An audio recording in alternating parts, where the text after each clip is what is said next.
¿Es fácil que un avión se estrelle? Tuve una vez una despresurización en Bogotá. Bueno, pues si viene una turbulencia muy fuerte, tú estás sentado en tu asiento y puedes acabar en el de al lado. Y si le impactas con la cabeza en la cabeza del de al lado, le vas a provocar un traumatismo craneoencefálico, vas a tener turbulencia extrema o severa. Vas a tener impacto de seguramente granizo bastante grande. Vas a tener impacto de rayos casi seguro. La gente dice, es que hay turbulencia. Ningún avión en la historia de la aviación se ha caído solo por turbulencia. Si un avión se está cayendo, ¿tú te podrías tirar en el último momento y sobrevivir? ¿Tú qué piensas? O sea, en un 99,9999999 periódico puro, no. Me comentaste que tu padre, que me decías antes que fue piloto, vio un ovni, o aseguraba que había visto un ovni en uno de sus viajes pilotando un avión. Gorka de Lorenzo, muchísimas gracias por estar aquí con nosotros en este sofá de Hablando en Plata. Bueno, tú eres copiloto, me has comentado, de Air Europa, ¿no? Ajá, sí, corrígeme si me equivoco. Sí. Y bueno, vienes a hablarnos del mundo de la aviación, de todos los misterios, entre comillas, preguntas que suscita todo ese mundo a la gente, ¿no? Porque al final la gente tiene muchísimas preguntas, en plan, ¿cómo es la vida de un piloto?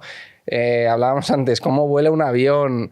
No sé, ¿cómo puede ocurrir un accidente de avión? 1000 preguntas que, bueno, pues a mí también se me han ocurrido, ¿no? Cuando voy volando digo, joder, y yo qué sé, ¿por qué las puertas de la cabina de un piloto están forradas de borrego, ¿no? Sí. Cosas asientos, así. sí. Los asientos, Sí, todo. sí. Entonces, bueno, bienvenido. Muchas gracias gracias a ti por invitarme, lo primero, por hacerme partícipe de tu podcast. Me parece súper interesante. Un proyecto súper chulo, además. Y bueno, sí, yo soy piloto de Air Europa. Aprovecho una de las muchas preguntas que me hace la gente en Instagram es ¿qué diferencia hay entre un copiloto y un piloto, ¿no? ¿Qué pasa ahí, ¿no? Porque en realidad somos todos pilotos. Lo que pasa es que, bueno, solo puede haber una persona al mando de cualquier cosa, y los aviones no son una excepción. Si manda mucha gente, por lo general hay lío, ¿no? Entonces es una profesión muy jerarquizada en la cual tiene que haber una persona al mando, y esa persona al mando es el comandante del avión. En algunas regiones se llama capitán, en Sudamérica sobre todo, ¿no? Hispanoamérica, pero aquí en Europa, ¿no? En España se llama el comandante del avión. Este es el responsable último de todo lo que pasa en la aeronave, ¿no? Bueno, pues para que haya un comandante tiene que haber también un ayudante del comandante, ¿no?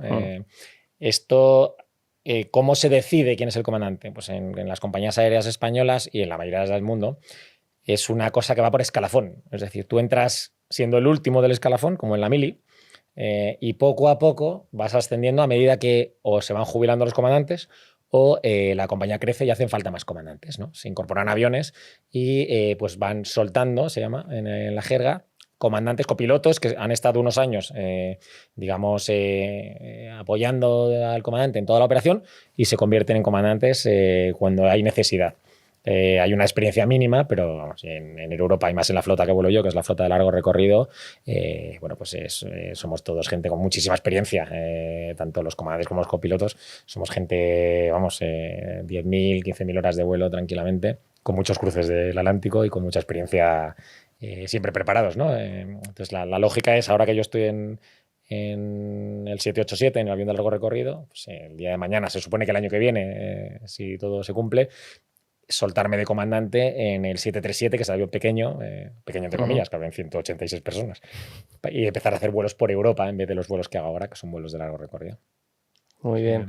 Claro, ¿qué hay que hacer para ser piloto? Es decir, ¿qué formación tienes que hacer para convertirte en piloto? O sea, porque yo recuerdo que antes, me parece, que antes podías entrar en el ejército y a través de la formación que te daban en las fuerzas aéreas, luego tú podías pasarte a la vida civil y ser piloto comercial de un avión de pasajeros o un avión de carga, de lo que fuera y tal. ¿Se hace ahora lo mismo? Bueno, claro, a día de hoy tienes dos opciones, ¿no? La primera, como bien dices, es hacerte piloto militar.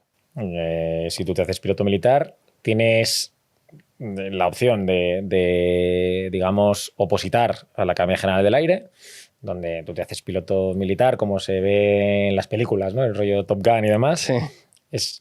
Es tan romántico por un lado como eso y mucho más terrícola, ¿no? Por otro, ¿no? Sí.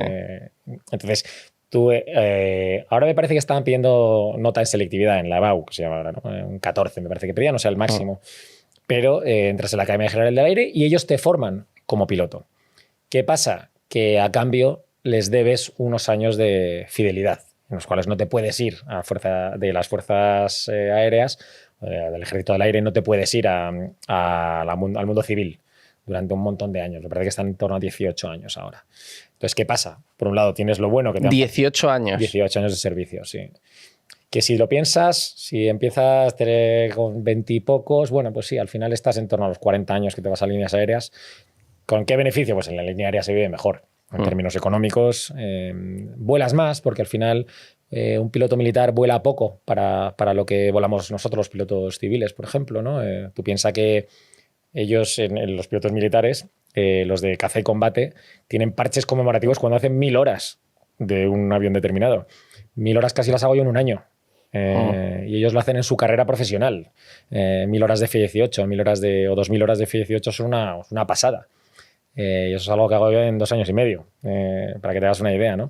Vuelan mucho menos y sobre todo ya cuando dejan de ser, van ascendiendo, ¿no? Y van haciendo pues, cursos de Estado Mayor, ascienden en el escalafón, ya se dedican a temas mucho más de protocolo, embajadas, pues, seguridad nacional y cosas de ese tipo. Sin embargo, un señor, o como es mi caso, ¿no? Bueno, yo venía de una familia de aviación, mi abuelo era piloto, mi abuelo empezó en caballería hace muchos años, cuando no había aviones, y cuando España empieza a incorporar los primeros aviones, pues debieron decidir que los que sabían llevar un caballo tenían que saber llevar un avión, básicamente. Entonces les pasaron a abuelo. Entonces mi abuelo fue uno de los primeros pilotos, o de la primera hornada de pilotos que hubo en España. Tanto es así que estuvo en la guerra y llevaban, no la guerra civil, en la guerra de África. Llevaban las bombas entre las piernas. O sea, iban tirando bombas desde el avión con la mano, vamos. Sí, sí. Así que esa es la manera en la que se volaba antes. Luego mi padre fue piloto también, entró en el Ejército del Aire, en la Academia General del Aire, después se fue con su primer despacho de teniente, estuvo en Gando, en Canarias, y en el Ayun, en África. Y ahí ya pues, vio que la buena vida estaba en irte a línea aérea, se fue a Iberia. Fíjate, para que te hagas una idea, mi padre siempre contaba que cuando él estaba de teniente en el Ejército del Aire, ganaba 7.000 pesetas al mes. Que decía, con 7.000 pesetas al mes pues podías ir al cine, a una película algún día, los cines de la época, claro. Vivir normal, tranquilamente, y su primer sueldo en Iberia fueron 70.000. O sea, para que te hagas una idea por qué la gente se movía, claro, sí. Es que era un upgrade estupendo de calidad de vida. Más además que fueron los años dorados de la aviación y un piloto era una persona muy reconocida en esa época. ¿No? Todavía lo es, pero en esa época todavía más. Entonces, volviendo al tema que nos atañe, un chaval de 16 años, que me pasa mucho también por Instagram, que me preguntan, yo tengo 16 años, 17, quiero ser piloto, ¿qué hago? Bueno, pues una vez descartada la opción militar, porque a lo mejor no te atrae o a lo mejor no quieres volar más o te interesa más el mundo de las líneas aéreas, pues hay lo que se llaman escuelas de pilotos que te forman como piloto. Esas escuelas de pilotos suelen estar en determinados sitios, en Cuatro Vientos aquí en Madrid, en el aeródromo de Cuatro Vientos, tienen sedes o oficinas o aulas repartidas por Madrid, la mayoría las tienen también en el aeropuerto, y desde ahí te forman como piloto. Eso en Madrid. Tienes luego también en Jerez una escuela muy importante, en Reus tienes otra muy importante también, en Salamanca, en fin, tienes diferentes sitios, ¿no?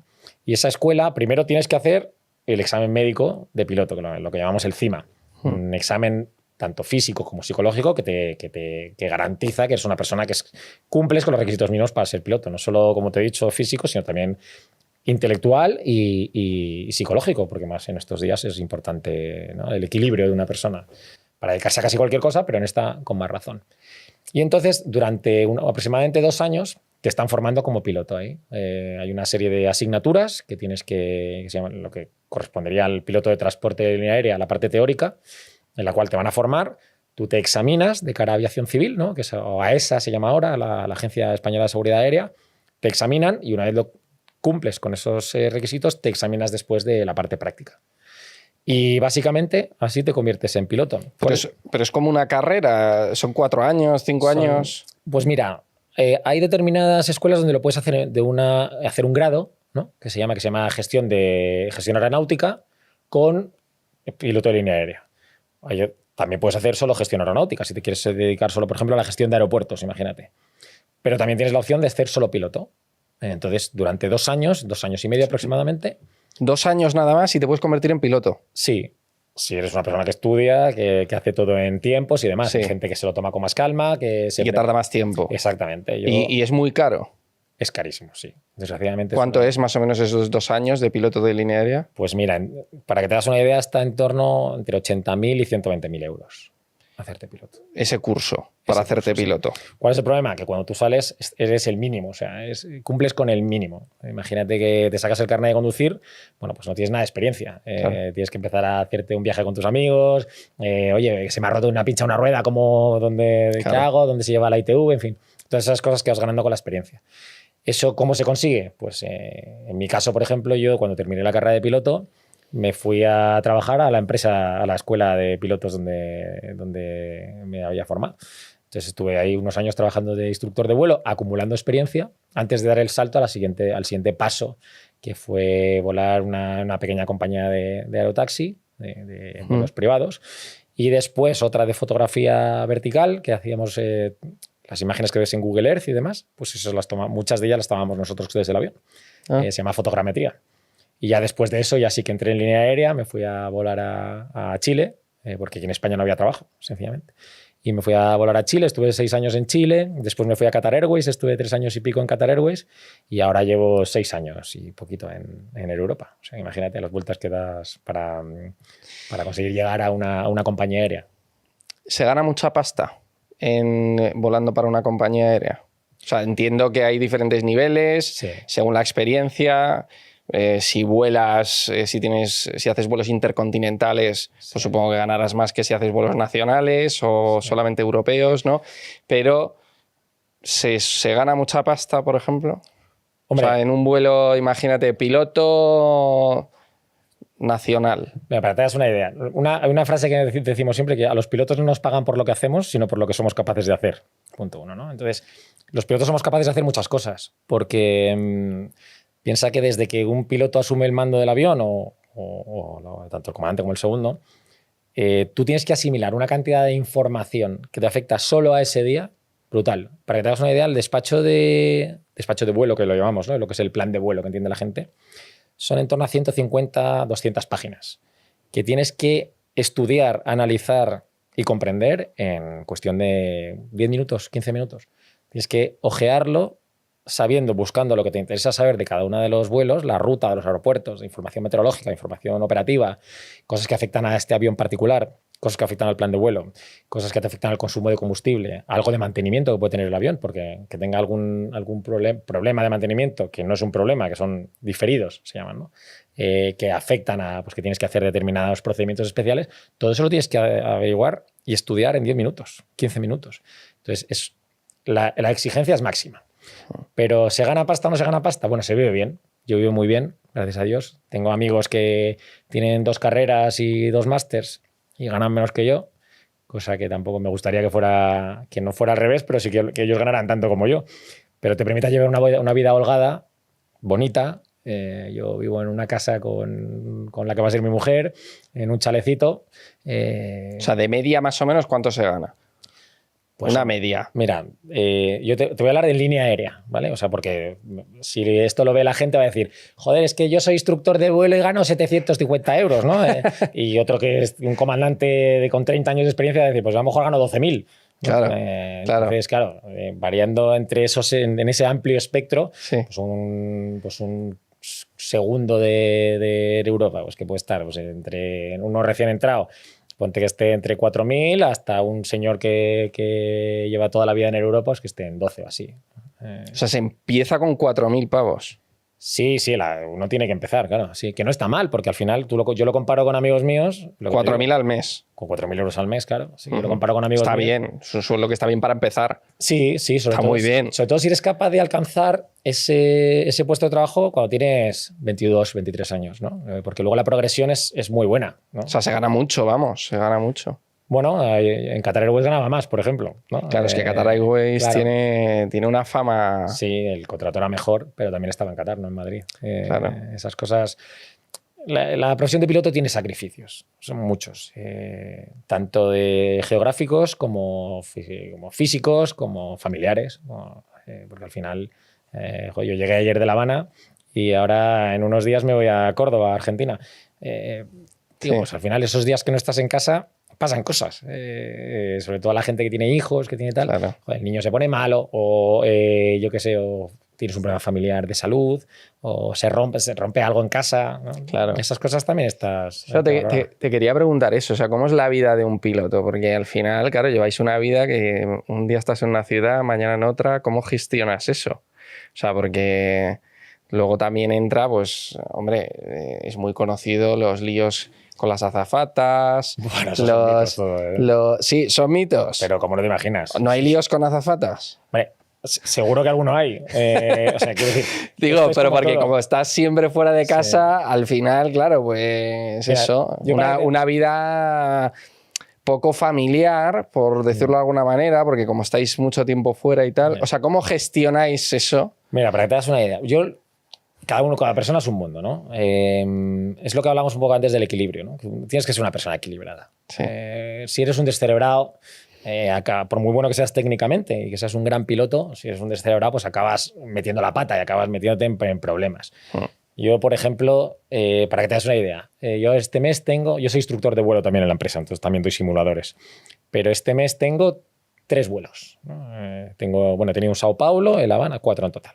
Sao Paulo, Habana, Córdoba y termino el mes en Santa Cruz de la Sierra, en Bolivia. Bueno, pues yo llego a La Habana el otro día, salgo de Madrid a mediodía, llego a La Habana por la noche, llegamos al hotel, ponte tú que fueran las 7 de la tarde. En Madrid eran la 1 de la mañana. Tú estás cansado. Hubo gente que salió a tomar una cerveza. Se quedaron en el hotel tomando una cerveza. Bueno, tranquilamente a charlar.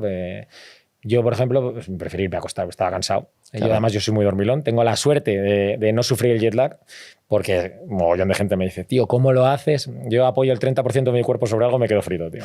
Y además me da igual dormir a las 3 de la tarde que a las 2 de la mañana yo me acuesto y me duermo. Entonces, claro, yo prefiero irme a dormir. Me levanté al día siguiente tranquilamente a las 7 de la mañana, hice un poquito de deporte. A mí me gusta salir a correr por ahí el malecón, aunque está un poco con agujeros y tal, pero salgo a correr por el malecón ahí en La Habana, vuelvo, desayuno, estudio un poco, leo, charlo con la gente. Si es domingo o sábado por la tarde voy a misa, donde esté por lo general, y me vuelvo a acostar un ratito la siesta porque por la noche nos recogen para volver a Madrid. O sea, no te da tiempo a hacer gran cosa. Claro. Por eso todos estos mitos de los líos de pilotos con azafatas, si es que llegas reventado. Es que lo que te apetece... Bueno, yo tengo 43 años, a lo mejor hay gente más joven que le apetece hacer otras cosas. Pero a mí, sencillamente, joder, yo cuando llego a los hoteles, duermo, descanso, hago deporte, aprovecho para leer, para eso que haces también muchas veces que en casa no tienes tiempo. En plan, joder, me gustaría, yo qué sé, ordenar un poquito, hacerme una tabla de Excel de lo que sea, ¿no? Sí.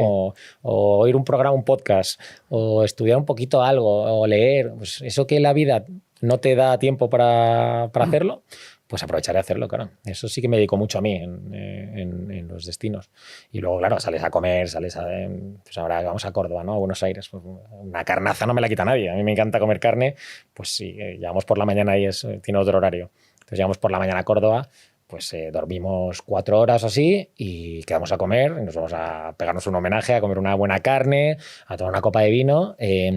Si nos apetece por la tarde dar un paseo por allí, se hace buen tiempo. El que le apetece tomarse una copa, se toma una copa. El que le apetece tomarse una Coca-Cola, o te vuelves al hotel y ya te quedas tranquilamente esperando porque al día siguiente por la mañana te recogen. O sea que tampoco te da tiempo a hacer gran cosa. Hay una pregunta que te quería hacer, claro. Tiene que ser increíble poder viajar tanto y de esa forma, ¿no? O sea, tan rápida.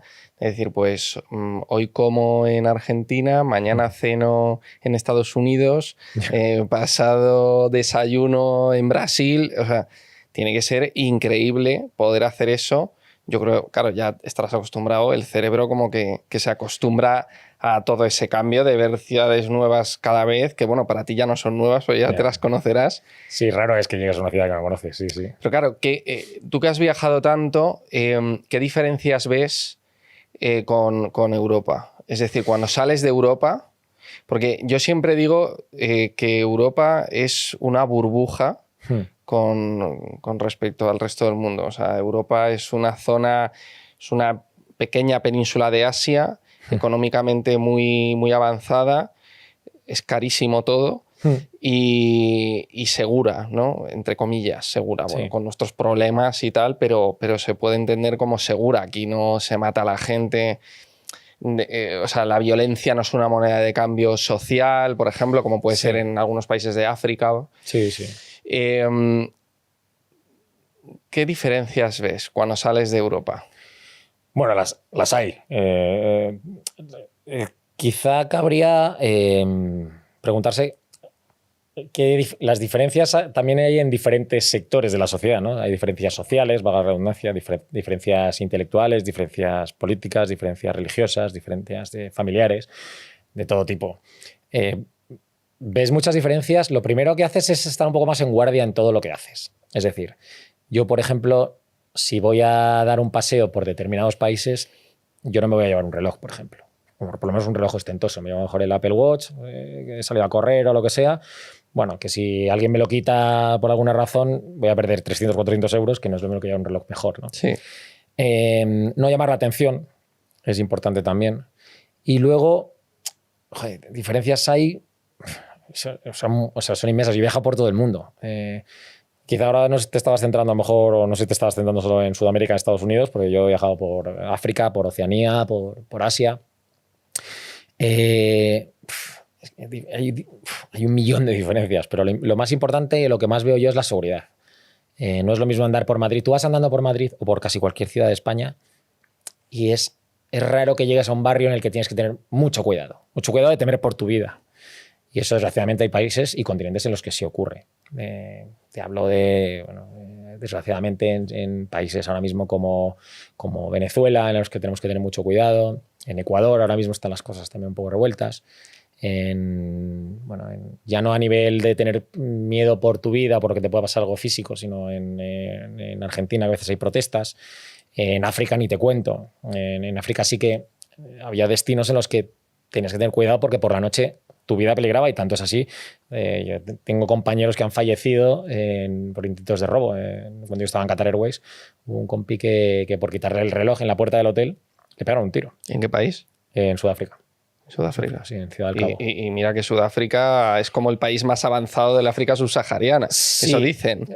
Sí, ahora se ha ido un poco de madre la cosa allí, desgraciadamente, porque es un país precioso, pero precioso. Pero la violencia ha crecido mucho, tienen problemas también raciales, en fin, es un mundo aquello, es un país precioso, pero es peligroso. Entonces, las diferencias que veo yo principalmente de seguridad. Luego, gastronómicas, todas las del mundo. Eso es una maravilla. Comer en Perú te deleitas el paladar, es la leche, es de una variedad de sabores espectaculares. Una carne argentina, pues es brutal. Comerme, ¿qué más? Yo sé, a lo mejor en Colombia me encanta una cosa que se llama el ajiaco, que es una especie de crema de patata con pollo, con maíz, con nata, con tal. Me encanta. O yo qué sé, es que eso son cosas que sabes que lo que dices tú, ¿no? De que de cada país dices, joder, aquí me encanta esto. O las empanadas argentinas, o un vino bueno que sabes que es argentino, que aquí lo vas a beber, o puedes comprar una botella por el 80% de lo que te cuesta en Madrid. Pues ese tipo de cosas sí que van contigo. Luego también, pues eso, excursiones que te gusta hacer. Pues lo que hablábamos de África, por ejemplo. Cuando estaba en África me encantaba ir a los safaris. No a los safaris como lo entiende la gente, de pegarle tiros a animales. No, a ver animales. Ver animales, exacto. En un jeep. Exactamente. Animales. Y había uno especialmente que se llama el Lion Park, que podías jugar con cachorros de león. Que fue una de las experiencias más bonitas que he tenido en mi vida. Sí. Imagínate. Sí, son como gatos. Pero encima no paran. Estás con 40 cachorros de león en el suelo, te muerden las pulseras, te muerden el pantalón, juegan contigo, se tumban encima de ti y se duermen. Es una maravilla, es una maravilla. O sea... Y te quería preguntar, en países así conflictivos, que tienen, conflictivos a nivel político, como por ejemplo puede ser Venezuela, ahora mismo Cuba también, el tema del régimen castrista, ¿no? al llegar a los aeropuertos, ¿tenéis algún tipo de problema? O sea, cuando llegas a Caracas, por ejemplo, ahí está el ejército, hay muchos límites, muchos controles, y cuando llegas a La Habana pasa lo mismo, ¿o...? No, por ejemplo, en Caracas antes estaban las cosas más serias en cuanto a seguridad, ahora está mucho más tranquilo, gracias a Dios. Ah, sí. En La Habana notas el típico control que quieren tener sobre todo lo que ocurre, ¿no? Y pasas un filtro. Al llegar, pasas un filtro. Estás a punto de salir del aeropuerto y pasas otro filtro. Eso sí que cambia un poquito. Pero, por ejemplo, donde yo más, no miedo, pero sí te impresiona mucho, era cuando estaba en Qatar Airways volar a Bangladesh, que ahí venían militares contigo en el autobús, militares armados con metralletas, que a mí las armas no me gustan nada y me da un miedo que me moría. Era un tío con una metralleta delante de mí, con camionetas a los lados también con metralletas y demás. A mí no me gustaba nada, vamos. Y luego también volé un tiempo, hacíamos ida y vuelta desde Doha, pero a Pakistán, y ahí sí que al lado del avión había tanques. Con un tío montado ahí no sé si se llama metralleta, fusil, cañón, no lo sé, pero impresionaba mucho, porque decías, coño, al lado del avión tener una máquina de guerra impresionaba mucho y no me gustaba nada. Y de hecho, decía, yo quiero salir de aquí ya. Lo bueno es que en Pakistán no nos quedábamos a dormir, hacíamos ida y vuelta desde Doha, pero en Bangladesh sí. En Bangladesh nos quedábamos a dormir y nos advertían no solo del riesgo que tenías ahí en ese aspecto, sino que es uno de los países con mayores secuestros express del mundo, porque hay muchas fábricas de ropa y los ejecutivos de esas fábricas de ropa van ahí a negociar, o iban, ahora me imagino que estarán más precavidos, y salían luego a cenar, a comer algo, lo que fuera, y les secuestraban. ¿Ya no? Pero es un país tan pobre que les secuestraban y pedían 1.000 euros por el secuestro, por el rescate. Entonces, claro, hacía un bizum el tío, es que va a ser prácticamente Sí. Claro, una empresa imagínate, como Inditex o como yo qué sé, Cartefiel, todas estas, 1.000 euros no le supone nada. Claro. Entonces había muchos secuestros de ese tipo. Además hay seguros para secuestro. Claro, sí. Entonces, si te secuestran un CEO o algo así, la empresa paga. Me imagino, sí. Sí, hay ese tipo de seguros. Pero sí, eso ¿Y es donde más miedo pasaste, en Bangladesh? No sé si miedo, pero te da mucho respeto. A mí sin embargo, en Sudamérica, fíjate, con algunos países que hay cierta inestabilidad, bueno, voy a Brasil y que también tiene fama de tener tal. Pues hace no mucho estuve con mi mujer y fuimos a Salvador de Bahía, estuvimos ahí 3 días, que sí que pasa a veces, ¿no? Que te quedas 3 días en una ciudad, y nos fuimos a 100 kilómetros al norte a Invasaí, nos cogimos un Uber, fuimos a Invasaí, estuvimos pasando 2 días allí maravillosos, andando por la playa, en una playa eterna de kilómetros y kilómetros, anchísima, preciosa, y ella y yo solos, y bueno, paseábamos por el pueblecito, cenábamos, íbamos al hotel, muy tranquilo. ¿A China has volado? A China he volado, sí. Ahí sí que notas el control también, es verdad. Ahí sí que... Notas control, ¿no? Sí. China es un país con mucho control sobre todo lo que ocurre, sí. Y... Sobre todo si eres una persona a lo mejor occidental, ¿no? Sí, ahora yo creo que... Bueno, yo he volado a China, a ciudades de China que no están tan acostumbrados a ser occidentales. Vas a Shanghái. De hecho, hasta la mayoría de los sitios hablan inglés. Beijing o Pekín, menos. Están menos acostumbrados quizá a hablar inglés, pero sí al occidental. Pero luego tienes ciudades como Chengdu, Guangzhou, Hangzhou, son ciudades que el occidental está menos visto allí, ¿no? Y sí que, bueno, no es que te miren mal ni nada, porque los chinos en ese aspecto son gente muy respetuosa, van a lo suyo, son muchos y supongo que eso ayuda. Pero sí, ahí sí notas... Al final el gobierno chino es un gobierno que controla mucho a su población, y lo vimos en el COVID. Como tenía todo de controlado, ¿no? Entonces sí que hay muchas cámaras en todos lados. De hecho, ya antes del COVID llegabas a China y pasabas por unas pantallas que tú te veías a ti mismo en la pantalla, y era un escáner de infrarrojos en los que veían tu temperatura para si tenías gripe. Y no había, o sea, te estoy hablando del año 2016, o sea, el COVID ni se esperaba. Y ya, si tenías fiebre, ya te decían, uy, este señor tiene fiebre, y ya te pedían un screening de, oye, ¿usted está malo, está enfermo? ¿Dónde ha estado? ¿Con quién? ¿Con qué? O sea, que ya controlaba mucho la sanidad en esa época. El otro día vi un chico, esto es un youtuber que graba sus viajes y tal, que estaba viajando a Afganistán y se grabó en el avión que yo creo que hizo Pakistán-Afganistán, porque a lo mejor solamente hay vuelos desde Pakistán. ¿Tú has ido a Afganistán? No he tenido el gusto, he ido a Irak. A Irak sí que he ido. ¿A Irak sí? Sí, a Erbil, pero a Afganistán no, ni se me ocurriría, a no ser que fuera muy, muy necesario. Hombre, no sé en qué estado estarán ahora mismo. Cuando llega un momento, por ejemplo, yo estaba acostumbrado a sobrevolar Irak prácticamente todos los días cuando volaba en Qatar Airways, ¿no? Porque la salida era cuando Irak ya estaba más tranquilo. Pero al final tú estabas compartiendo el espacio aéreo con bombarderos americanos, con bases aéreas americanas que estaban ahí, los oías en la frecuencia hablar. Además que me hacía mucha gracia porque uno de los indicativos de radio que tenían era el Freedom. Entonces oías el Freedom 01 hablando y decías, joder, macho, Freedom 01. Y yo aquí abajo, por estos vuelan mucho más alto que nosotros. Y decía, joder, estos tíos están por aquí arriba, era de noche, ¿dónde estarán estos tíos? Que no se equivoquen, que no me vayan a... No sé, era como... impresiona, ¿no? Y luego ves pues ciudades pues, que son ciudades enormes, que están por la noche prácticamente apagadas porque están pues, devastadas, ¿no? Entonces, bueno, yo no he ido nunca a Afganistán.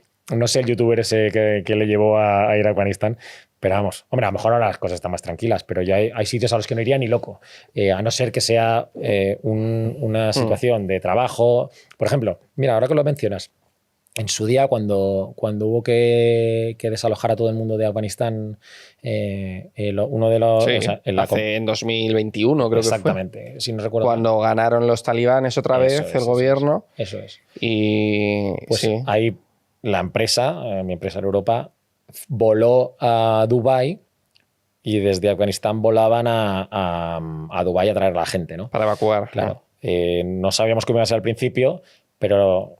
Si a mí me hubieran llamado para ir, yo sé que mi empresa hace un estudio de la situación actual y tiene gente que le garantiza la seguridad de la operación. Entonces, yo si a mí Europa me manda a Afganistán ahora mismo, voy porque tengo la seguridad de que se han asegurado de que todo va a ir bien. De hecho, ahora estamos volando a Tel Aviv. Y Tel Aviv ahora mismo está como está, que no es nosotros volamos a Tel Aviv, llevamos pasajeros, traemos pasajeros, carga y, bueno, en condiciones muy normales.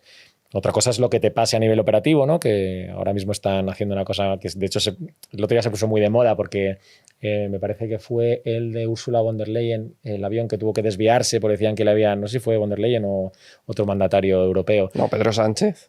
Pedro Sánchez no pudo acudir a una reunión. No, pero a él se le estropeó el avión, el Falcon. Sí. Bueno, eso dicen. Bueno, no sé. Esto es otra cosa. Esto es que decían que le habían manipulado la señal de GPS. Vale. Von der Leyen, creo que fue. Von der Leyen, si no me equivoco. Bueno, esto ocurre todos los días. O sea, lo vendieron como una cosa, como si fuera un ataque a Ursula von der Leyen. No, esto ocurre así. Pero es una razón muy sencilla. La guerra las guerras de hoy en día no son como las de antes. Ahora las guerras son en gran parte electrónicas. Entonces lo que le interesa a un país en un momento dado es manipular las señales electromagnéticas que ya sean de información o ya sean de navegación.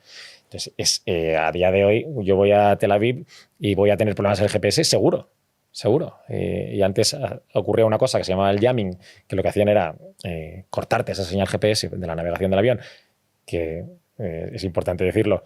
Si te cortan la señal GPS, el avión sigue volando tan tranquilo, no pasa nada. Hay de otros medios de navegación. Y ahora hay una cosa que se llama spoofing, que lo que te hace es que le hace creer al avión que está en otro sitio diferente al que está. Pero nosotros tenemos medios para averiguar que eso está pasando y procedimientos para solventarlo. Claro. Gorka, antes de pasar a otros temas, que es que te quiero preguntar un montón de cosas que se van ocurriendo y bueno, es que es un mundo que es apasionante al final. O sea, vas pensando... ¿Cuál es el aeropuerto más moderno que has visto? O sea, más, no sé, que te ha impactado. ¿Y cuál es el más tercermundista que has visto? De decir, aquí voy a aterrizar, no sé, en un campo de trigo, ¿sabes? Sí, no hay nada. Sí. Mira, a mí me gustaba mucho el aeropuerto de Doha. El aeropuerto de Doha es una pasada. En China, en Asia tienes aeropuertos espectaculares. Singapur, que es muy bonito, que tiene jardines verticales, que tiene tal. Pero el de Doha es muy bonito y muy moderno porque está hecho para la compañía aérea. Está hecho para Qatar Airways y a petición de Qatar Airways. Qatar es un país muy interesante en ese aspecto porque están desarrollándose muy bien y en ese aspecto, ¿qué pasa? La compañía le dice al que va a construir el aeropuerto lo que necesita, tal cual lo necesita. Y como no tienen competencia de ningún tipo y tienen todo el dinero del mundo para llevarlo a cabo, y dice, no te preocupes, ¿qué necesitas? 2 pistas, 2 pistas. ¿Qué necesitas? ¿Una terminal que haga así? Así te la hago. ¿Con metro? Con metro. ¿Con autobús? Con autobús. Entonces, a nivel operativo es una pasada. El tráfico que soporta Doha es brutal, ¿no? Bueno, Dubái y Abu Dhabi, todos estos aeropuertos, Turquía, Estambul, son aeropuertos que reciben una cantidad de tráfico brutal. Pero a mí, personalmente, operar en el de Doha me gustaba muchísimo. Luego tienes aeropuertos que son complejos operativamente hablando, pues como aeropuertos de altura como Bogotá, Medellín, Quito, son aeropuertos que son más de Ciudad de México. Son aeropuertos que son más complejos por el tipo de... Están metidos en zonas de terreno alto, con volcanes, con montañas, lo cual lo hace delicadas las aproximaciones, que hacen... Tienes que estar muy, muy preparado, anticipado un montón de amenazas que puedes tener, etcétera, ¿no? Y luego, en cuanto al aeropuerto más tercermundista, entre comillas, pues, ¿qué te diría? Bueno, en países menos desarrollados encuentras, o sea, por ejemplo, lo que decía antes, el aeropuerto de Dhaka en Bangladesh era un aeropuerto que era, bueno, pues precario, un poco precario, ¿no? Y de hecho las ayudas a la navegación que tenía eran escasas. De hecho, no sé qué se le ocurrió en el aeropuerto de Bangladesh poner un bosque al lado, lo cual provoca muchas nieblas por la mañana, porque el bosque aporta mucha humedad, la temperatura disminuye y se forman nieblas. Entonces, claro, muchas veces llegabas ahí por la mañana y no podías entrar en Dhaka, tenías que irte a Chittagong, que es la segunda ciudad más importante de Bangladesh, y esperar a que se quitara la niebla en Dhaka, porque el sistema de aproximación que tenían era... No quiero decir precario, porque tampoco es precario. En aviación hay muy pocas cosas o ninguna precaria, pero sí que te limitaba mucho el margen de operación a nivel meteorológico y de visibilidad para aterrizar en el aeropuerto. Peor que en África, por ejemplo, el aeropuerto de Bangladesh. Es que, ¿sabes qué pasa? Yo en África volaba a ciudades importantes. Claro, piensa que Bangladesh me parece que andaba con Haití entre el primero y el segundo país más pobre del mundo. En África, al final, yo volaba pues, a Lagos, a Nigeria, a Ghana, a Accra, a Windhoek en Namibia, Johannesburgo, tal, son ciudades, bueno, Nairobi, son países o ciudades, bueno, que dentro de las limitaciones por ser africanas tiene recursos, ¿no? Y tienen también mucho tráfico, la gente se sorprendería. Así. Yo voy a viajar próximamente a Uganda. Bien, entonces aterrizo en Entebbe.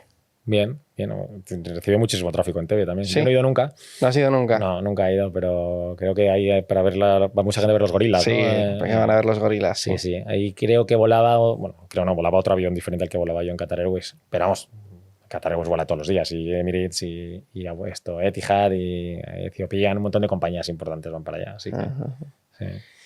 Gorka, yo te quería preguntar... ¿Es fácil que un avión se estrelle? Es decir, ¿es fácil que un avión tenga fallos y que pueda tener un accidente catastrófico y que muera todo el mundo? Porque mucha gente que se monta en los aviones dice, coño, pues a lo mejor que esto vuela a muchísima altura, cómo esto tan pequeño puede volar a tanta altura y tal, se va a romper. Hay gente que tiene pensamientos intrusivos de decir, joder, se puede estrellar, puede fallar un motor. ¿Es fácil que un avión falle? Mira, mi padre decía siempre, cuando le decía a alguien que tenía miedo a volar en el avión o en el aeropuerto, le decía, ya ha hecho usted lo más peligroso de este vuelo, que es conducir hasta el aeropuerto. Eso es lo más peligroso del vuelo. No es fácil que un avión se estrelle, no es fácil que un avión tenga un accidente. No solo porque lo diga yo, sino porque cualquier persona se puede meter ahora en la aplicación esta que conoce ya cada vez más gente, el Flightradar 24, ver cuántos vuelos hay, si tiene paciencia para contarlos. No sé si te da la estadística, pero hay millones de vuelos en cada momento en el aire y no pasa nada. O sea, ahí están. Salen de un punto A, llegan a un punto B y punto. Atraviesan zonas de turbulencia, de tormentas, de espacios aéreos delicados, vicisitudes de cualquier tipo, y llegan a su destino sin ningún problema. ¿Pero qué tiene que pasar para que una turbina, por ejemplo, falle? Mira, nosotros solemos decir que, bueno, hay un modelo, por volver un poco para atrás, ¿no? O sea, un accidente, para que ocurra un accidente aeronáutico, tienen que darse 1 millón de causas a la vez, conjuntas. Un accidente nunca pasa por una cosa. Pasa por muchas. De nuevo, hay páginas en internet donde cualquiera se puede meter a leer informes de accidentes. De hecho, son públicos los accidentes del mundo y las investigaciones al respecto. Pero tú te pones a leer cualquier accidente y dices, joder, qué mala suerte tuvieron, tío. Y porque es en plan, no, es que le pasó esto, y además esto, y además lo otro, y además lo otro, y además lo otro, y además lo otro, y todo eso junto provocó esto. Todos esos casos por separado no habrían provocado ningún problema, pero todos juntos, ¡pum!, provocaron el accidente. Por tanto, es muy difícil. Además, ¿qué es lo que pasa? Antiguamente, o en la época de mi padre, por ejemplo, un piloto era infalible, no se podía equivocar. Un piloto estaba cero expuesto al error. Eran personas perfectas. Sin embargo, se equivocaban y había accidentes. ¿Qué es lo que pasa? Que la industria empieza a decir, joder, estos tíos se equivocan, son humanos, ¿no? Entonces, como no podemos hacer que dejen de equivocarse, vamos a empezar a ver por qué se equivocan y qué ocurre antes de ese error, ¿no? Entonces, hay una cosa que se llama el modelo TEM, que es la gestión y el manejo de esos errores. Entonces, ¿qué es lo que hacemos?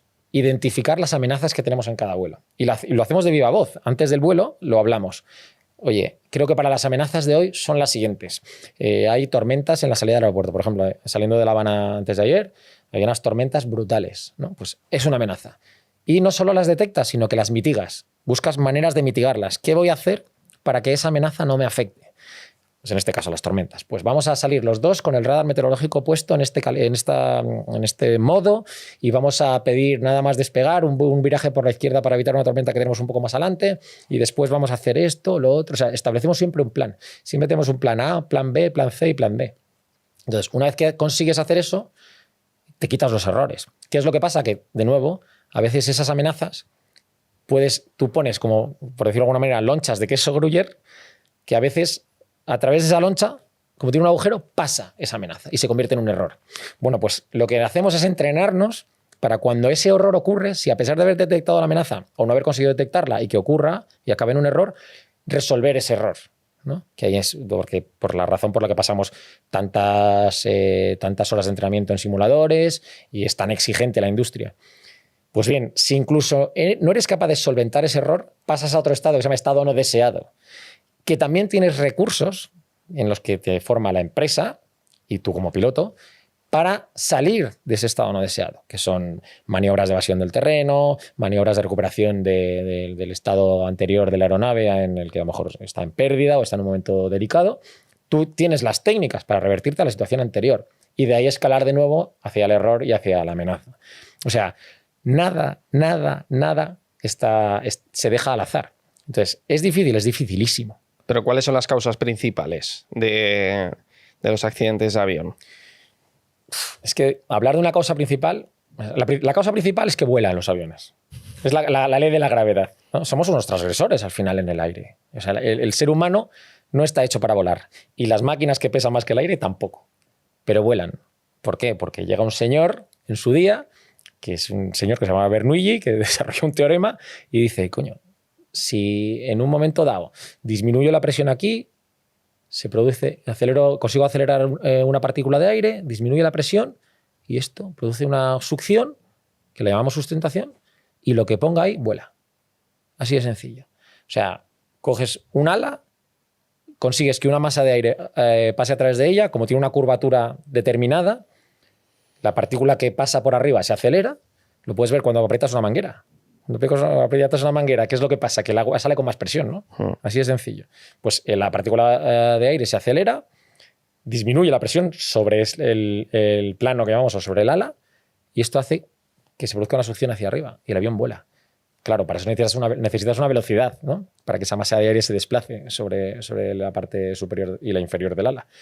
Entonces, explicado así, tú me puedes decir, va, tío, Gorka, esto no me cuadra nada, no lo veo.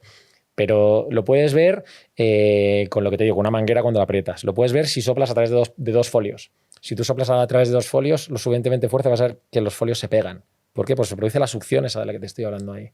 En los barcos, en un barco de vela. Un barco de vela al final lo que hace es tirar del barco hacia adelante, ¿no? Todas estas cosas es que son física pura. Por tanto, hombre, no hay una causa más allá de que el avión está en un medio que no debería ser el suyo. Tienes fallos de motor, fuegos. Claro, yo te veo muy optimista, pero cuando se atraviesa una tormenta, hay turbulencias, hombre, pues ahí puede fallar el avión o no. Ningún avión si te metes en una tormenta muy, muy grande, tormenta eléctrica, ¿Ahí puede fallar el avión? Bueno, lo primero es que no te metes en una tormenta, porque es como si te digo, si vas conduciendo por Madrid a 700 kilómetros por hora, dices, no, pero voy a conducir y me dices, ya, pero ¿y si lo haces? Bueno, si lo haces te va a pasar algo, ¿no? Pues esto igual. Nadie se mete en una tormenta. Tenemos unos radares meteorológicos que funcionan de maravilla, que te dicen en dónde está cada una de las tormentas a 1000 y pico kilómetros de distancia antes de llegar a ellas. O sea, aparte de los mapas meteorológicos que tenemos, mapas de satélite, etcétera, y la información meteorológica de la que disponemos. Si te metes en una tormenta, ¿qué te va a pasar? Pues lo más probable es que nada. Casi seguro no te va a pasar nada. Vas a tener turbulencia extrema o severa. Vas a tener impacto de seguramente granizo bastante grande. Vas a tener impacto de rayos casi seguro. Pero vas a salir por el otro lado de la nube. Eso en el 99,9% de los casos. Pero nadie se va a meter en una tormenta. ¿Vale? O sea, y me hablas de turbulencia, por otro lado, que eso sí que dice, la gente dice, es que hay turbulencia. Ningún avión en la historia de la aviación se ha caído solo por turbulencia. Ninguno. El peligro que tiene un avión que se mete en turbulencia es que las cosas que están dentro se van a mover muy fuerte. Entonces, si tú estás suelto, no te pones el cinturón de seguridad, a pesar de que te lo decimos, pongas el cinturón de seguridad, que lo vemos en todos los vuelos. La gente, ponemos la señal de cinturones y la gente sigue yendo al baño, dice, va, estas son chorradas porque yo he volado mucho y no me va a pasar nada. Bueno, pues si viene una turbulencia muy fuerte, tú estás sentado en tu asiento y puedes acabar en el de al lado. Y si le impactas con la cabeza en la cabeza del de al lado, le vas a provocar un traumatismo craneoencefálico que va a hacer que el vuelo se tenga que desviar porque esta persona haya que atenderla. Así de sencillo. Pero ya te digo, nadie, o sea, ningún avión se ha caído por turbulencia. Ninguno. Ni se parten, ni le pasa nada. Y entonces cuando hay un incendio, por ejemplo, en una turbina o se incendia un motor, ¿eso qué causa? Eso sí puede pasar, es verdad. A veces ocurre, como son máquinas, ¿no? Y son casi infalibles, pero no son infalibles, están trabajando unas revoluciones brutales. Bueno, pues puede pasar que imagínate un impacto de pájaro. Que eso, oye, al final compartimos el espacio aéreo con los pájaros. En Madrid hay 1 millón de buitres en verano especialmente y los ves pasar. Ellos, por lo general, intentan no estar en la trayectoria en la que pasamos nosotros, ¿no? Y nos ven más que de lejos. Pero bueno, puede pasar. Bueno, pues para que te hagas una idea, como la industria es tan segura, nos da, para empezar, no la certeza, sino el diseño del avión hace que si a un avión se le para un motor, con el otro pueda volar perfectamente. O sea, solo con la mitad de la potencia de un avión, la potencia disponible, tú puedes volar tranquilamente, continuar el ascenso, salir, prepararte para aterrizar y aterrizar en el aeropuerto seguro. Por otro lado, si se incendiara, nosotros tenemos, digamos, 2 cosas que nos van a ayudar. La primera, el aire de impacto, que piensa que estamos volando a altas velocidades y eso va a ayudar a que se apague en un momento dado. Lo que está provocando la combustión ya no está ahí, es decir, el pájaro o lo que sea. Y luego además tenemos 2 botellas, 2 agentes extintores en cada motor, que nosotros descargamos cuando lo consideramos oportuno y va a hacer que se apague ese fuego. Entonces, es decir, ese fuego no va a continuar para siempre. Ya. Incluso si continuara durante todo el rato, es tan sencillo como darnos la vuelta y volver a aterrizar en el aeropuerto del que hemos despegado. Tal cual. O sea, para que te hagas una idea, antes de cada vuelo, nosotros eso ya hacemos una cosa que se llama un briefing y hablamos de ello, cómo lo vamos a hacer, qué necesitamos para poder hacerlo y nos preparamos para hacer una vuelta rápida en caso de que tengamos algún problema al aeropuerto del que hemos salido. O sea, todo eso está ya hablado antes de despegar. ¿Cómo se evita que haya pájaros en el aeropuerto? Porque es cierto que eso es conocido, ¿no? Que es muy peligroso que haya bandadas de pájaros cerca del aeropuerto o posándose en las pistas. Sí, totalmente. Claro que al despegar te los comes. Sí. Entonces pueden causar un accidente muy grave. ¿Cómo se evita eso? Bueno, lo primero, si existe la presencia de pájaros, lo primero que ocurre es que entre nosotros lo vamos a avisar. Es decir, si yo despego ahora de Madrid y tengo un cruce con una bandada de pájaros, se lo voy a notificar a la torre de control. Entonces la torre de control se lo va a notificar a todos los aviones antes de despegar. Lo normal es que si yo recibo un aviso de que hay pájaros en la presencia del despegue, retrasemos el despegue en la medida de lo posible antes de salir hasta que estemos seguros que está la zona de despegue libre. Por otro lado, existe lo que se llama la figura del cetrero, que es un señor que está, sí, está en el aeropuerto, los cetreros con halcones, que están volando a los halcones buscando bandadas de pájaros para o atacarlas en caso de que estén, asustarlas, o que esas mismas bandadas de pájaros digan, aquí hay un halcón, este hombre nos va a atacar si está por aquí, entonces nos vamos. Luego hay también ultrasonidos que se lanzan para que los pájaros no se acerquen. tienes hay hasta figuras que se mueven a veces para asustar a los pájaros en sitios más precarios. Incluso yo he visto muchas veces en aeropuertos en determinados sitios del mundo CDs colgando, que dan brillos. Entonces, por lo visto, a los pájaros no les gusta mucho. Y disparos también se oyen a veces, sonidos que son como disparo. Bueno, todo. Aquí en Barajas tenemos el cetrero con el halcón y por lo general... En Barajas está el cetrero con el halcón. Sí, en España hay cetreros en todos los aeropuertos. Sí. O sea, nosotros somos de cetreros en los aeropuertos. La vieja usanza, sí, señor. La vieja usanza. Sí. Y luego también ahí tienen otros sistemas o recursos, pero sí, está el cetrero o el halconero y está ahí disponible para... De hecho, a veces ves el Claro, no está ahí siempre. Es decir, le llaman de vez en cuando ven muchos pájaros. Tienen sus turnos. Es que conocen a los pájaros mejor que nadie. Entonces tienen sus turnos y de hecho ellos están con el coche ahí, los oyes por la frecuencia de... Ah, sí. Sí, se llama fauna. Entonces les llama Fauna 1 de Barajas. Vale. Estoy aquí en no sé dónde. Bueno, y le dicen, hay un reporte de pájaros en... Entonces el tío está ahí con su balcón y lo ves, es un halcón precioso. Así que y ahí está, el tío preocupándose de que no haya pájaros. Gorka, ¿y has tenido que hacer algún aterrizaje de emergencia alguna vez en tu vida? ¿O amerizaje o algo así? No, amerizaje no, gracias a Dios. Tuve una vez una despresurización en Bogotá. Eso es lo de las mascarillas. Es lo de las mascarillas, efectivamente. Porque la gente entienda un poco cómo funciona todo eso. Porque hay mucha gente que piensa que el avión tiene unos balones de oxígeno ahí, que cuando se acaba el oxígeno se acabó el aire, ¿no? Y no ocurre así, claro. Para que te hagas una idea, a medida que ascendemos, si te gusta subir a escalar o hacer, sí. O cuando si has ido a esquiar alguna vez, si estás muy alto, ¿qué te pasa? Que te falta un poco el aire, ¿no? Te cuesta más respirar, claro, sí. Porque con la altura la presión de oxígeno disminuye y digamos que las partículas de oxígeno están más separadas entre ellas, ¿no? Están bueno, se van separando. Entonces tú a las mismas bocanadas de aire te entra menos. Entra menos oxígeno. Entonces te oxigenas menos. Entonces por eso te dan los mareos, el mal de altura y demás. Sí. Bueno, pues en el avión lo que hacemos es coger aire de fuera, en la mayoría de los aviones, porque hay aviones que tienen sus propios compresores, como el mío, pero coges aire de fuera y lo metes o de los motores y lo comprimes y lo metes en el avión. Y a medida que va entrando el aire en el avión, va aumentando la presión de la cabina, va haciendo que esas partículas de oxígeno que estaban más separadas cada vez estén más pegaditas. Claro. Están más apretadas entre ellas, entonces hacen que ese oxígeno sea respirable. ¿Qué es lo que pasa? Que el avión, el fuselaje es duro, es rígido, ¿no? Entonces, si tú metieras aire a presión continuamente, llegaría un momento que explotaría eso, ¿no? No podría soportar la presión. Entonces, tenemos unas válvulas que se llaman outflows, que lo que hacen es regular esa presión, ¿no? Esas válvulas se abren o se cierran en función de cuánta presión necesitamos. Siempre van un poco abiertas, porque claro, tú estás metiendo aire y por algún lado tiene que salir el exceso de ese aire, ¿no? Bueno, pues esa válvula falló, se abrió y el avión se despresurizó. Entonces, pues como bien dices, mascarillas, nosotros tenemos unas máscaras un poco diferentes. ¿Te acojonaste o no? No, tío. La realidad es que...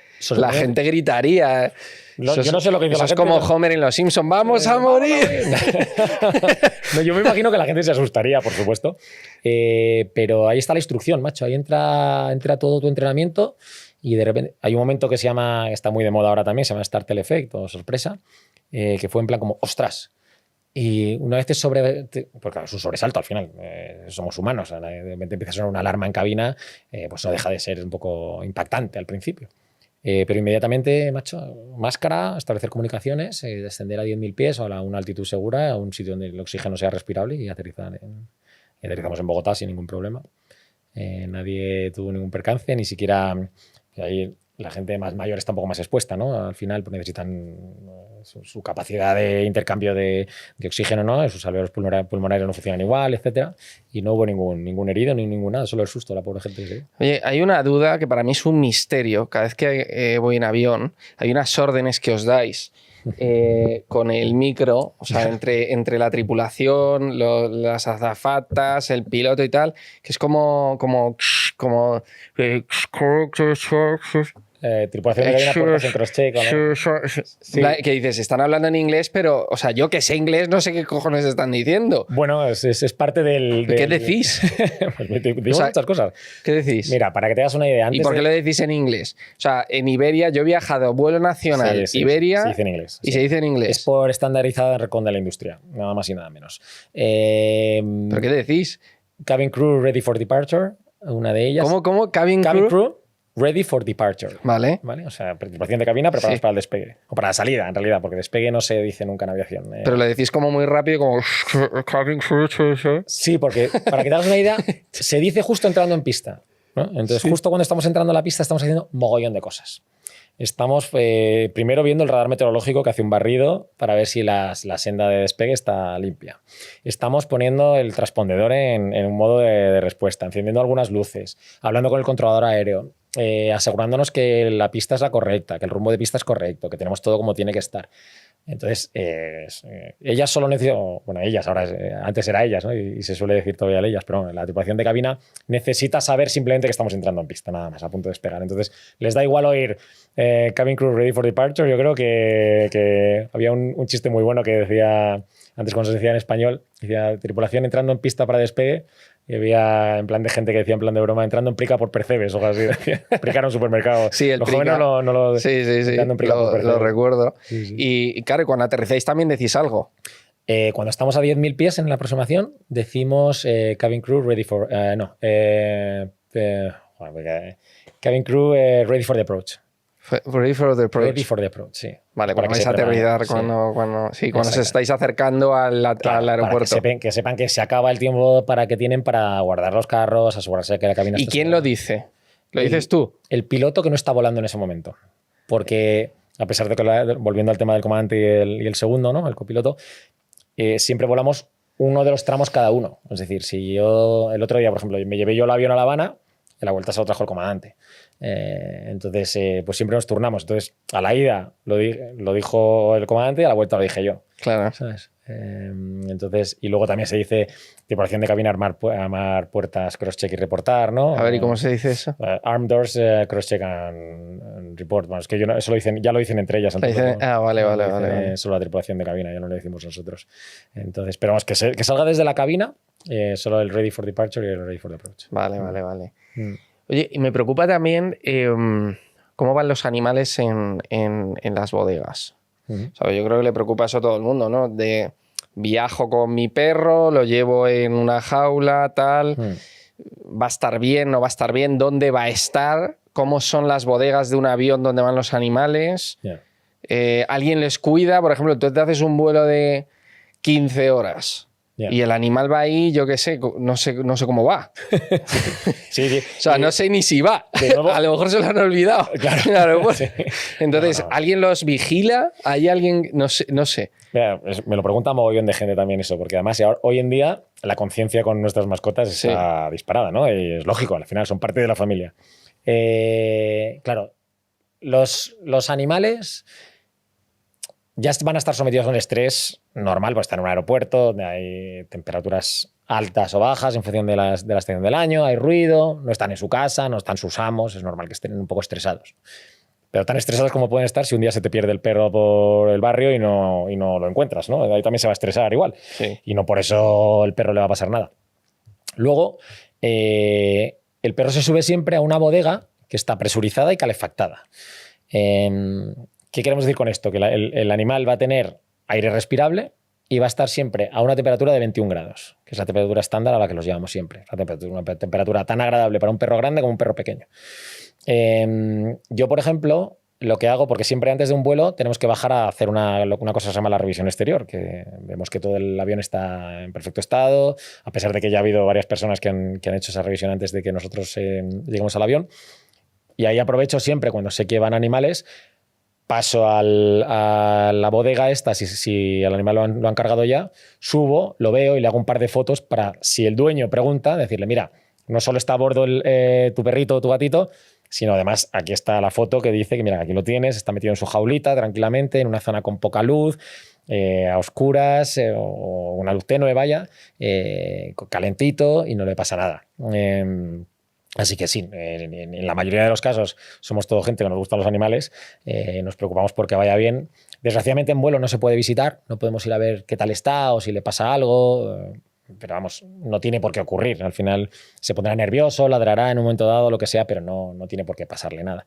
Y ya te digo, yo siempre antes del vuelo bajo a verles, veo que están bien, que están tranquilos, y en la mayoría de los casos la gente está más nerviosa que el propio perro. Los dueños están arriba. Sí, el perro estará como flipando, en plan... Callaos, miran. ¿Dónde coño estoy? Claro, ¿sabes? ¿sabes? Yo me acerco si es de día, si es de noche intento no darle con la linterna porque sé que les va a molestar y les va a poner más nerviosos, pero apunto un poquito a la parte de abajo de la caja donde me han metido, es la jaula, y le veo y le digo cualquier cosita así, perrito bonito, cualquier cosa para que vea que hay gente que les quiere alrededor, que están tranquilos.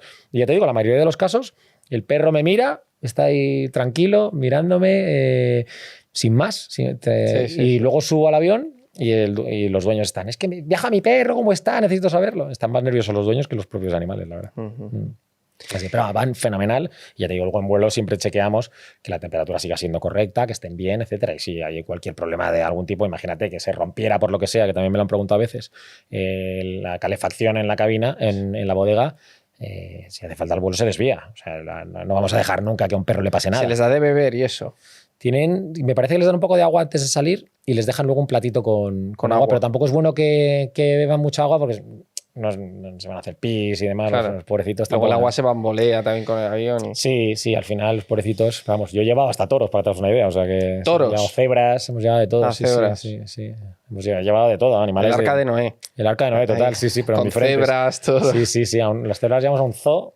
Y los toros, bueno, no los llevé yo personalmente, pues se fueron a... Sí, pues un toro se te suelta y... Sí. No, la liga, imagínate. No. Tienes que aterrizar en ese momento, porque como... Y te digo, cosas, no sé, no se me ocurre nada, coches, caballos, de todo, sí. Así que en las ruedas de los aviones viaja de todo. Restos humanos también, desgraciadamente, cadáveres. Bueno, si alguien fallece... Sí, de todo. Claro. Sí. Gorka, hay una pregunta que yo creo que hay foros hechos exclusivamente para responder esa pregunta, que es si un avión se está cayendo, ¿tú te podrías tirar en el último momento y sobrevivir? Es decir, si hay un bosque... Una piscina, ¿no? Si hay una piscina, si hay un bosque, algo así, y justo cuando llegas antes de que se estrelle, en plan, quedan 10 metros y en ese momento te tiras. Ya. ¿Puedes sobrevivir? ¿Tú qué piensas? O sea, en un 99,9999999 periódico puro, no. Porque las leyes de Newton son implacables. Un cuerpo que tiene, no digo un cuerpo humano, sino un cuerpo cualquiera, que tiene una cantidad de movimiento, va a mantener esa cantidad de movimiento hasta que una fuerza opuesta lo frene. El bosque, el agua o lo que sea. Entonces, por lo general suelen ser impactos extremos. Entonces, si tú te tiras... es tan sencillo como tira algo en marcha de un coche, del móvil. Sí, claro. Tíralo piensa que un avión que en la situación que me has planteado, un avión a menos de, ¿qué te digo yo? 300 km por hora no va a ir. Tira un móvil a 120. Es que haces trizas. No, es que es que no tiene ningún sentido. Ahora, ¿qué ha ocurrido? Ha ocurrido. Pasó una niña en Colombia, si no recuerdo mal, que se cayó. Ha pasado. Y dio la santísima suerte que ese día no era su día y rebotó en 19.000 ramas, 14 pinos y no sé qué, y cayó al suelo con todos los huesos rotos, pero estaba la niña viva. Así que además, no sé si era una historia con su hermano, no sé qué leches.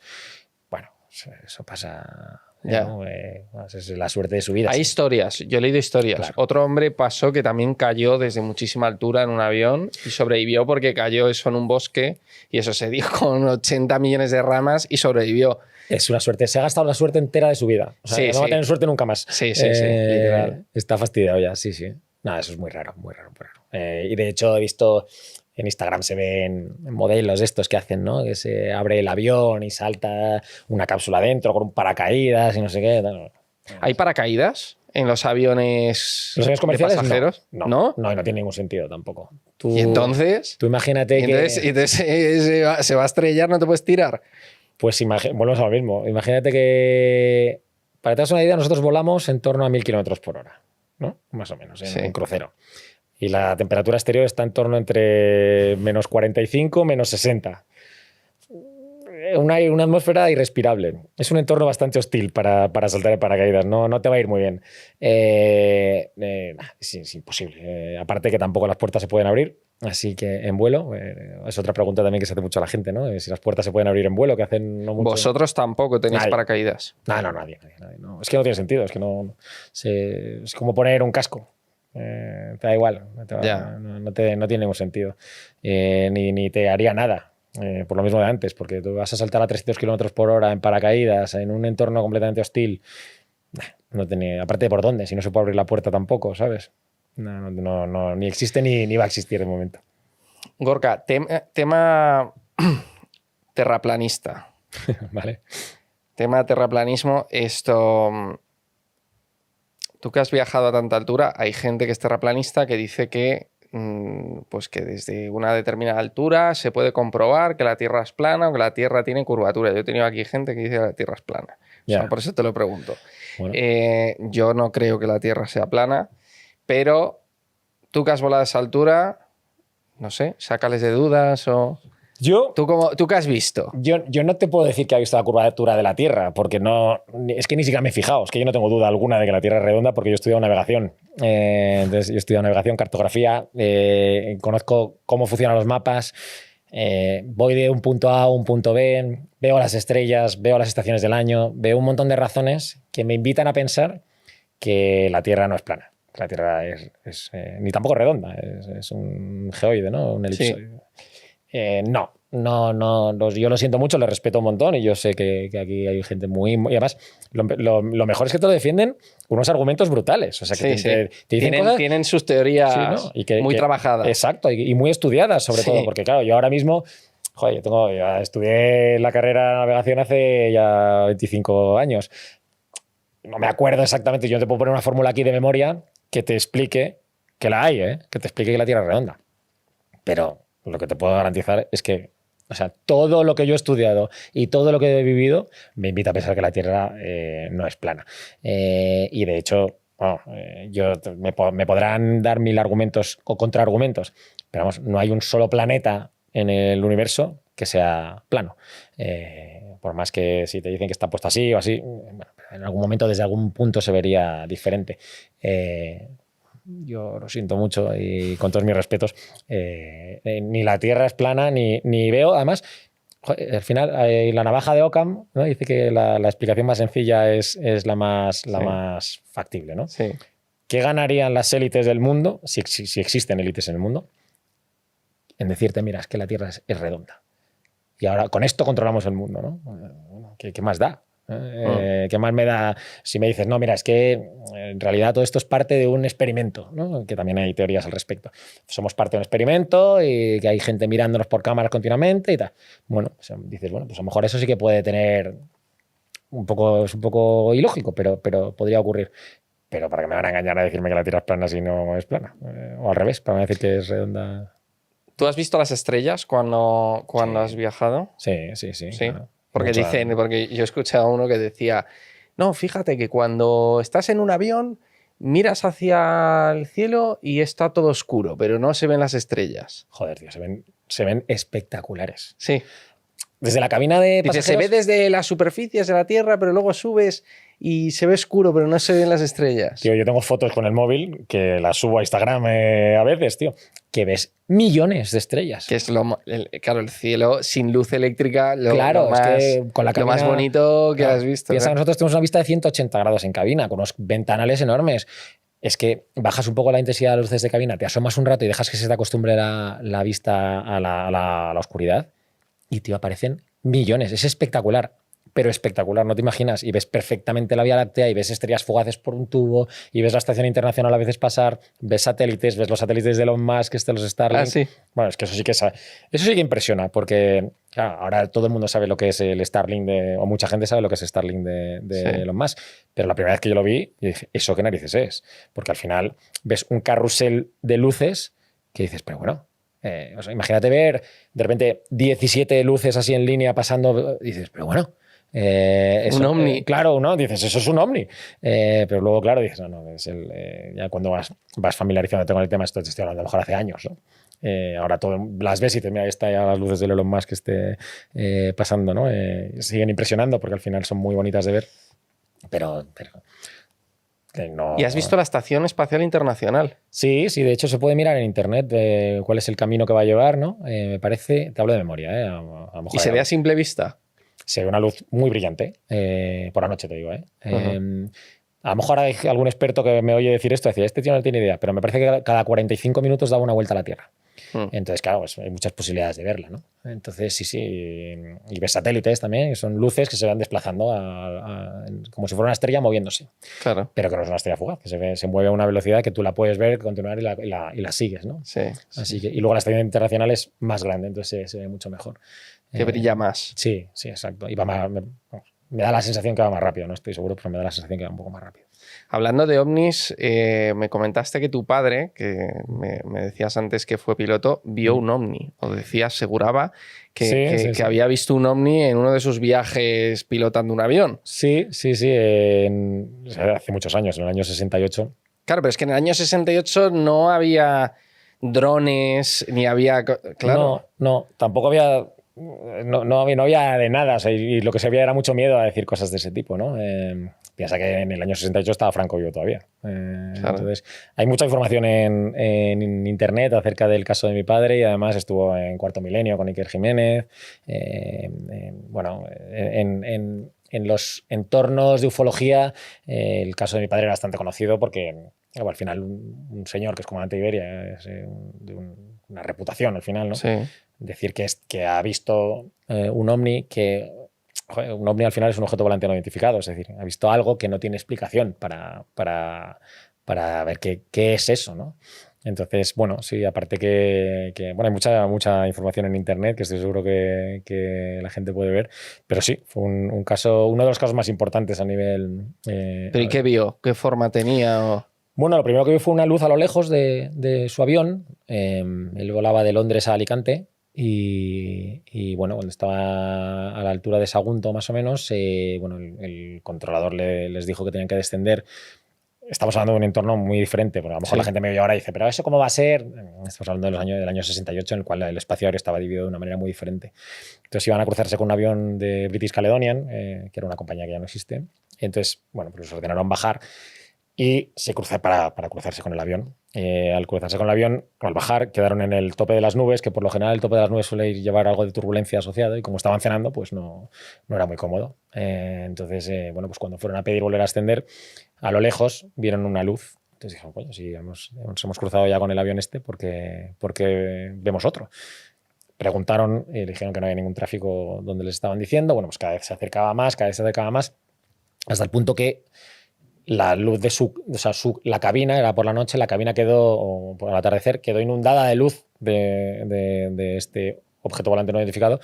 Se asustaron tanto que tiraron las bandejas para atrás de la comida y iban a hacer una maniobra evasiva y esta luz se detuvo inmediatamente y empezó a avanzar con ellos hacia atrás, ¿no? Algo que transgredía las leyes de la física como las comprendemos a día de hoy. Entonces, bueno, pues tuvieron ahí una serie de movimientos alrededor del avión y al final desapareció el objeto volante no identificado. Madre mía. Ellos hicieron un pacto de silencio y dijeron, no, si decimos esto nos van a decir que estamos locos.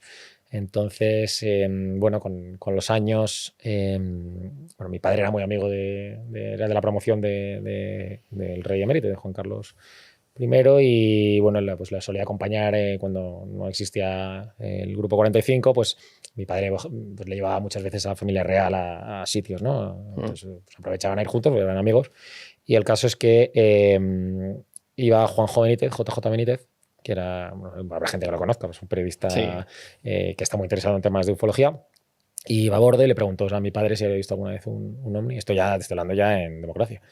Mi padre le dijo, bueno, pues tiene usted a una persona que ha volado a 10 metros de un ovni. Y esto le fascinó a Juanjo Benítez. Tanto es así que luego mi padre le pidió a Juanjo que fuera a un programa que había de Ernesto Sáez de Buruaga, entonces en la 1. Yo era un enano, imagínate, hace muchos años. Y bueno, pues mi padre contó la experiencia y luego ya pues, se fueron interesando diferentes expertos en el tema y acabó, pues está en Cuarto Milenio, ya te digo. Sí. Interesante.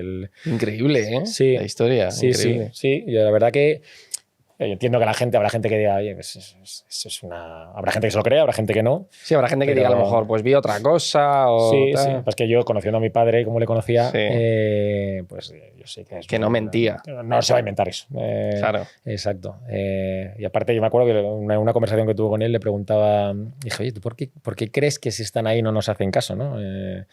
no interactúan con nosotros, macho. Pues eso también va un poco en contra de qué hacen aquí.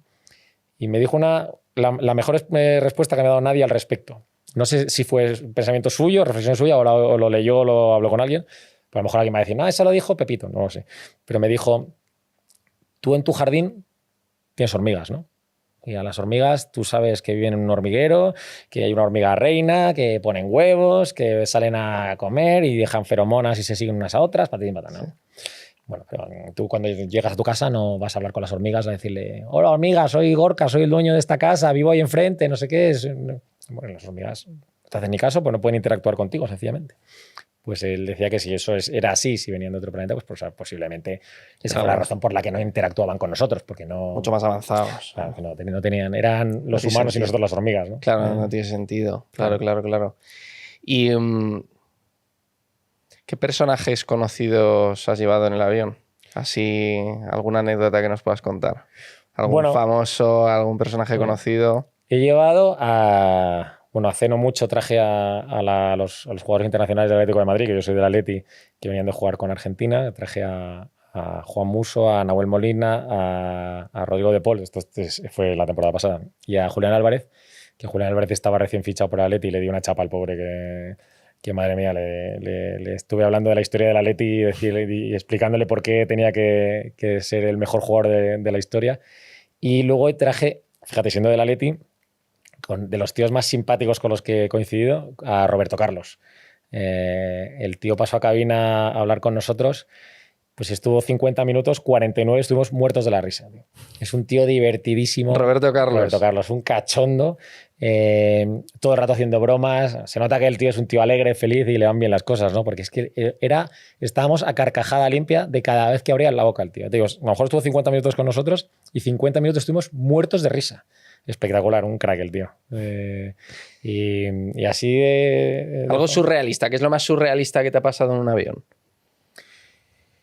Bueno, pues mira, es que, de nuevo es un poco delicado contar. Yo creo que no se lo contaba casi nadie esto, porque no es surrealista de esotérico, de raro, pero me pasó una casualidad preciosa. Yo volaba en esa época en Chile. Y hicimos un vuelo que era Santiago-Lima, Nueva York-Lima, Lima-Santiago de Chile. En Lima hacíamos una pequeña escala, bajaban unos pasajeros, subían otros y seguíamos para Santiago. Y a veces pasaba que el vuelo acababa en Lima y nos seguíamos de pasajeros, ¿no? De repente cambiaban el avión, no sé qué, un avión más pequeño y seguíamos hasta Santiago. Bueno, pues para nosotros era fenomenal, pues, continuábamos de pasajeros, descansando tranquilamente en business y era muy cómodo. Bueno, pues llegamos a Lima, nos dicen que se cambia el avión y que continuamos de pasajeros, entonces vamos a la mostradora que nos dé nuestras tarjetas de embarque a la tripulación para seguir hasta Santiago. Y cuando llego por la tarjeta de embarque, pues había una chica con su pareja gritando, llorando, porque claro, como el avión era más pequeño, pues había gente que no cabía. Entonces la recolocaban en un vuelo más tarde. Y esta chica estaba desesperada diciendo que ya tenía que viajar por narices, por favor, dejadme viajar, por favor, porque su madre estaba pues, a punto de fallecer, estaba en el hospital y bueno, pues le quedaban horas para fallecer y ella quería llegar para despedirse. Bueno, pues esto, y lo doy al lado y bueno, joder. Y dije, bueno, pues le dije, lo primero que le pregunté es, señora, lo que está diciendo es 100% cierto, o sea, no se lo está inventando para viajar, me da su palabra de honor de que de verdad va a despedirse de su madre. Te enseño si quieres. No me tiene usted que enseñar nada. No se preocupe, yo le cedo mi asiento para que llegue a despedirse de su madre y yo me voy en cabina tranquilamente con los otros pilotos y chimbur, porque hay sitio en cabina de sobra. En cabina, en vez de ir durmiendo a las 3 horas que hay hasta Santiago, pues me quedo despierto y le hago usted un favor, señora, que al final va usted a despedirse de su madre y es algo que es mucho más importante, ¿no? De verdad, muchísimas gracias. Bueno, al final la mujer fue en business, yo fui en cabina hablando con los compis, ni supe más de ella, ni si había llegado bien, mal, bueno. Y como al año y medio, 2 años, macho, a veces sales de cabina y estiras un poco las piernas, bueno, pues estaba en lo que llamamos el galley, ¿no? Donde están las azafatas, la tripulación de cabina, estaba ahí charlando con ellas y viene una pasajera a pedir un vaso de agua. Y bueno, yo me quedo ahí callado, esperando que le den el vaso de agua. Y me miraba y mientras se veía el vaso de agua y yo, joder, qué señora más indiscreta, ¿no? Bueno, señora, una señorita, una chavala joven. Sí. Digo, qué indiscreta, tío. Y me dice, usted no se acuerda de mí, ¿verdad? Y digo, pues mira, es que a veces tengo un poco de mala memoria para las caras. No sé, nos conocemos de algo, ¿no? Me dice, usted hace año y medio hizo por mí el gesto más bonito que ha hecho nadie. No sé, algo así me dijo. Y pues todavía no caigo. Dijo, usted me cedió su asiento para que yo pudiera despedirme de mi madre y tal. Y dijo, yo no me voy a creer, o sea, que la había traído de Nueva York hasta Lima, le había cedido el asiento, no había sabido nada más de ella en un año y medio, y 2 años después, un año y medio después, coincidir en un vuelo a Nueva York, otra vez, siendo yo el piloto, y que ella me reconociera además. Bueno, yo me moría de vergüenza, claro, porque al final, de verdad, ¿llegó usted a...? Sí, ya más de hecho, Increíble, no sí. solo llegó, sino que su madre duró viva todavía un día más. Pero claro, fue algo que a mí me dejó impresionado. Dije, bueno, qué pequeño es el mundo, macho. Sí, Entre sí, todas sí. las personas que viajan a Nueva York durante todo este tiempo, todos los vuelos que hay, justo esta señora tiene que venir en mi vuelo hoy otra vez. A mí me voló la cabeza, vamos, me pareció la leche. Gorka, antes de terminar, te quería preguntar qué son los chemtrails, porque la gente está muy preocupada por los chemtrails. Yeah. Nos están fumigando, no nos están fumigando. ¿Qué son esas líneas que vemos en el cielo? Bueno, de nuevo, con todos mis respetos para la gente que piensa que además, tanto los terraplanistas como los que dicen que nos están fumigando, piensan que nosotros estamos en el ajo también, que eso es lo mejor de todo. Que Los pilotos estáis somos en el parte ajo. de... Sí. Bueno, imagínate convencer a... ¿Cuántos pilotos tenemos en el mundo? Millones. Solo en Air Europa somos 1000 y pico. Convencer a 1000 y pico personas de que hagan una cosa y se callen y no se lo cuenten a nadie, ni a su mujer, ni a sus... No tiene ningún sentido, ¿no? No, los chemtrails, me imagino que cualquiera que haya mirado al cielo algún día habrá visto estelas de condensación, ¿no?, que dejan los aviones. Eso es, para entender un poquito cómo es la historia, lo que te he contado antes, es el aire ahí arriba está en torno a 48 grados bajo cero, 50 y pico bajo cero, entonces ahí hace mucho frío y hay muy poca humedad. Cuando el motor en el proceso de combustión emite un poco de vapor de agua y gases de escape a alta temperatura. Lo que sucede, básicamente, explicándolo con peras y manzanas para no aburrir a la gente, es que eso se condensa, como una nube, igual. Lo que pasa es que es más densa y se queda, claro, va dejando la estela hacia atrás, ¿no? Entonces, hay gente que piensa que eso lo hacemos, o lo hace gente, para controlar diferentes cosas, porque yo he leído de todo. He leído que lo hacen para controlar el clima, que lo hacen para... Yo he leído incluso que nos vacunan. Que nos vacunan también. O sea, que nos lanzan como antibióticos y movidas así. Ya, bueno, pues la gente sigue resfriando igual, o sea que no están teniendo mucho efecto. Si tú quisieras... como si fuera una guerra química. Claro. Si tú quisieras pegarme un puñetazo a mí, ¿lo harías a 1 metro de distancia o desde la otra habitación? No, claro, 1 metro. De distancia. ¿Cómo lo vas a hacer a 35.000 pies o a 40.000 pies? ¿Por qué vas a hacer algo así? Sobre todo porque vas a tirar algo que quieres que llegue abajo, que va a acabar a lo mejor a 600 kilómetros de donde lo has tirado. No sé, de nuevo, la explicación más lógica es la más plausible. No tiene ningún sentido. Si yo quisiera hacer algo así, lo haría en el agua, lo haría en el agua del grifo, o en el agua de Madrid, ¿no? O lo haría, yo qué sé, en la comida, en el Mercadona o en el Lidl, yo qué sé, en cosas un poco más... Sí. No. Yo entiendo, y además, de nuevo, pasa como con los terraplanistas, que tienen un montón de explicaciones al respecto. Por ejemplo, es que siempre que cuantos más chemtrails hay, es justo cuando va a cambiar el tiempo, ¿no? Y hacen que cambie el tiempo al día siguiente.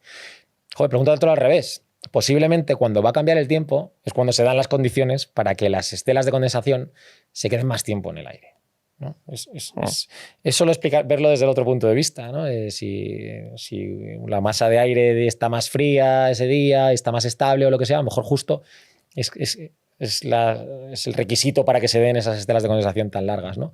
Pero vamos, yo he visto mi propia estela de condensación sobre el suelo, la sombra, ¿no? Si tienes el sol a un lado y está proyectando la sombra de tu avión, tú lo puedes ver a veces. Y yo no, te doy mi palabra de honor que no, que no hago nada ni que intento controlar el clima ni nada, ni estoy metido en esta historia, ¿no? Entonces, son cosas que yo creo que, bueno, el ser humano tiene a veces esas inquietudes de ver cosas donde no las hay. Yo tengo muchos respetos y de hecho he tenido muchos debates con gente en foros, en Instagram y tal, Lo malo es que son debates estériles, por lo general, porque por más que insistas, ahora Marcos Llorente, por ejemplo, volvemos a la Atlético de Madrid, está muy, muy con el tema. Bueno, pues yo me encanta Marcos Llorente, pero lo siento mucho, pero me parece que por ahí no es.